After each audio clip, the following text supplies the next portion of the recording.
On considère une maladie rare lorsqu'il y a moins d'un cas pour 2000 habitants. Ce qui veut dire qu'il y a à peu près 3 millions de Français qui ont une maladie rare en France. Et d'autre part, on identifie actuellement entre 6 et 7 000 maladies rares. J'ai été effectivement à un moment donné confronté personnellement à ce problème-là, puisque j'ai une petite fille qui a une maladie rare. Cette maladie s'appelle le syndrome d'Angelman.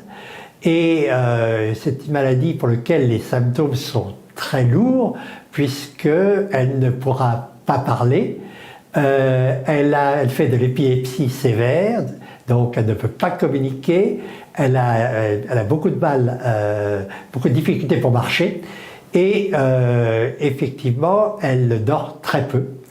Par contre, ce sont des enfants qui sont très souriants et qui vont vers les autres. Mais c'est des enfants qui ont un développement intellectuel qui est aux alentours de 2 ans. Et qui ont également une espérance de vie normale. Donc, dans ce cas-là, se pose bien entendu le problème de comment faciliter la vie à cet enfant et la vie à ces enfants qui sont atteints de maladies rares. C'est parce que j'ai été confronté à ça que d'abord, je me suis intéressé à l'association qui regroupe les parents ayant une maladie rare, le syndrome d'Angelman, et qui représente actuellement 400 familles en France. Et puis ensuite, eh bien, je me suis également intéressé à l'Alliance Maladies Rares qui, elle, regroupe en fait 204 associations de parents ou d'enfants ayant une maladie rare différente.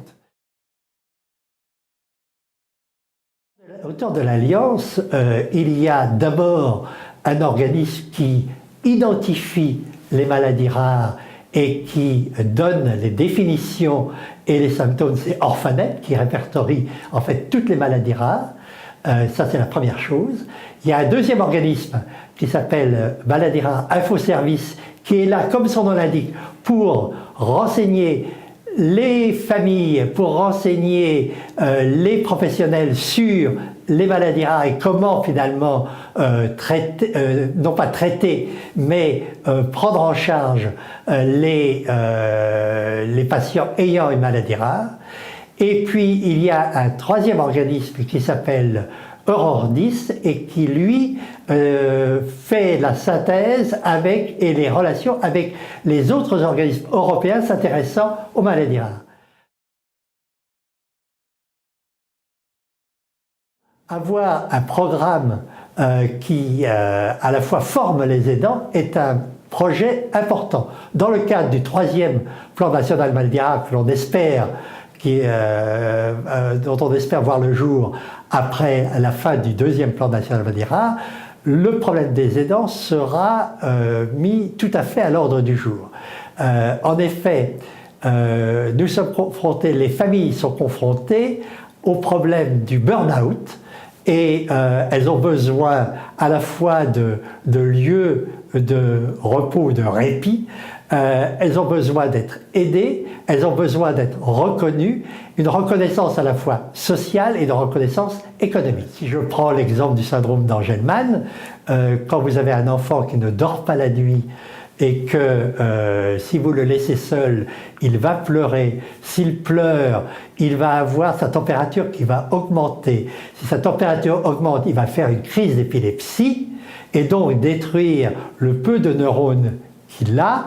Vous comprendrez que tout le stress et tout le burn-out qui peut naître de la part des parents ayant un enfant Angelman. Le problème de toute personne ayant à s'intéresser aux maladies rares, c'est le problème de l'errance entre les différents spécialistes, les médecins généralistes, les kinés, les pédopsychiatres, etc. Et donc, c'est vraiment une des grandes difficultés auxquelles sont confrontés tous les parents. Et la démarche actuelle qui se veut en France dans le cadre de la stratégie nationale de santé, vouloir parler du parcours de santé, elle s'applique parfaitement, j'allais dire, aux maladies rares, parce que ce que l'on a besoin, c'est d'avoir en fait une sorte de case manager, une sorte qui va en fait prendre en charge au nom de l'enfant l'ensemble des professionnels qui doivent agir pour améliorer la prise en charge.